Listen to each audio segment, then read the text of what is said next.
Mayasa, mbona bado uko hapa? Na unajua leo watu wanaenda wapi?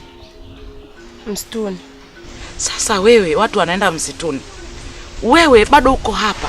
Sasa utakuwa umekaa kwenye kijiji hiki hujafanya chochote kile, na lazima ufanye mambo yako. Sasa mpaka sasa hivi bado uko hapa na watu wanaenda msituni, utakuwa umepoteza muda wako wa bure. Mimi naondoka, ila usije ukasema mimi kwa ndo nimekwambia.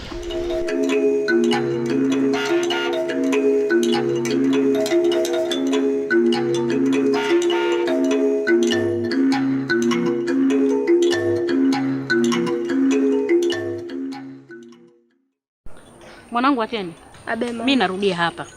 Ukipita kwenye hii barabara, kwenye kona pale, utakutana na barabara kubwa ambayo itakupeleka mpaka huko unakoenda.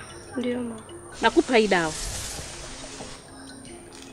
Alikuwa akitumia marehemu babako enzi hizo kwenye mambo yako ya uwindaji. Na ilikuwa inamsaidia sana. Basi na wewe uiweke hiyo dawa na usisahau masharti ambayo nilikupa. Ndio mama. Itakusaidia katika safari yako. Sio nimekupa dawa tena basi na wewe usitumie akili, pia utumie akili yako kwa ajili ya kwenda huko. Kwenda ni mbali. Sawa? Ndio mama. Kuwa makini mwanangu. Si umenielewa? Nimekuelewa. Nimekupa hiyo dawa, sio na wewe tena ujiongeze, sio tena umepewa dawa basi na wewe unazubazuba. Mimi narudia hapa, nikutakie safari njema. Asante.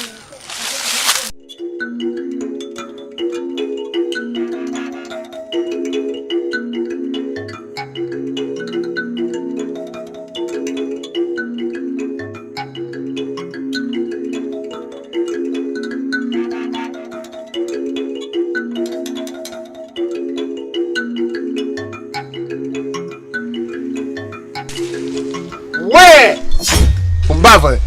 Unajua kila kitu kilichotokea kule. Ole wako mwajisie mtu yote. Nakata kichwa chako hicho. Ndugu zako watalia. Unanijua mimi? Unanijua? Nisisikie kwa mtu yoyote jambo lile uliloliona kule unahadisia. Haya ondoka hapa sasa kuona.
Duma.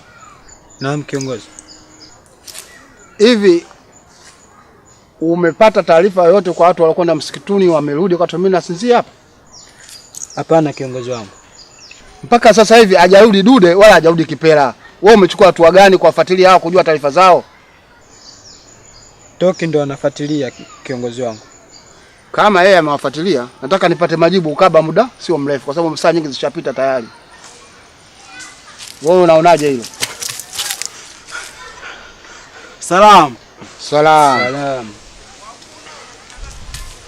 Haya, nipeni taarifa. Mmetekeleza lile nililokutumeni? Limekamilika huko msituni mliko kwenda? Mkuu wa Mira. Ndio. Tumeenda mpaka sehemu ya tukio. Lakini sasa tulichokuta kule kwa kweli kinatisha. Kwa sababu sisi tulikuwa tumemzunguka, tunataka tufanye tukio letu. Tunasikia makelele. Makelele yale kwenda kukimbia tunakuta amekufa. Kiaina gani? Hamna alama yoyote? Yaani pale tumemwangalia hana damu. Yaani sio kwamba amechinjwa wala amekatwa na panga. Hapana. Yaani yule jinsi anavyoonekana amenyongwa. Da. Kwa hiyo hamjatekeleza nyinyi ile jambo? Hapana. Hamjatekeleza? Hapana, tutekeleza. Sasa kama ndio hivyo nyinyi hamjatekeleza ile jukumu lililokutupeni nyinyi. Alafu na yule amefariki na hajulikani yule alomuua. Nasema hivi.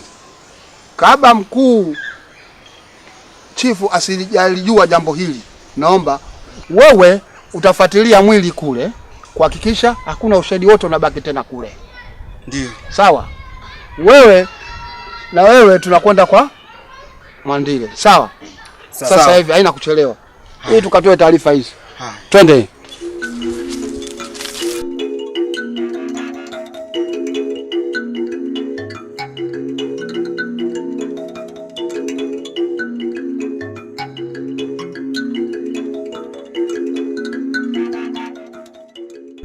Salam. Ujambo Mwandile? Sijambo. Habari za hapa? Nzuri. Haya, asante. Una taarifa gani kwa asubuhi ya leo? Hapana, sina. Una taarifa yote? Aha. Ni kwamba kuna taarifa zimefika hapa kijijini kwamba yule alio mme wako, baba watoto wako, Mlilo, ameiaga dunia huko msituni. Mlimilo huyu? Mlimilo ndio. Hapana mzee Mito Mingi. Mlimilo ameondoka tu mida hii na ameniambia kwamba anaenda atarudi. Sasa hizi unaniambia yani amefariki kivipi yani? Mpaka mimi kiongozi wa kimila nimefika hapa, kwa hizo taarifa ni za uhakika, ni kweli amefariki. Wanafanya taratibu za kuondoa mwili kule msituni kuleta hapa kijijini kwa ajili ya mazishi. Mzee Mito Mingi, kweli umefikia hadi hatua ya kunitania nikiwa na hali hii kweli? Nimeiona hali yako hiyo ulikuwa nayo. Ndio maana nimekuja kwa utulivu. Ili nikupe taarifa hizi. Atakuja hapa Chakala. Na taratibu zote za mazishi zitafanyika vizuri, na wewe hutakiwi kuwepo kijiji hiki, unatakiwa uende kwa kijiji cha wajane. Hutakiwi kuona chochote kitachofanyika hapa. Naomba hilo ulitambue. Pole sana kwa hali yokukuta. Pole sana.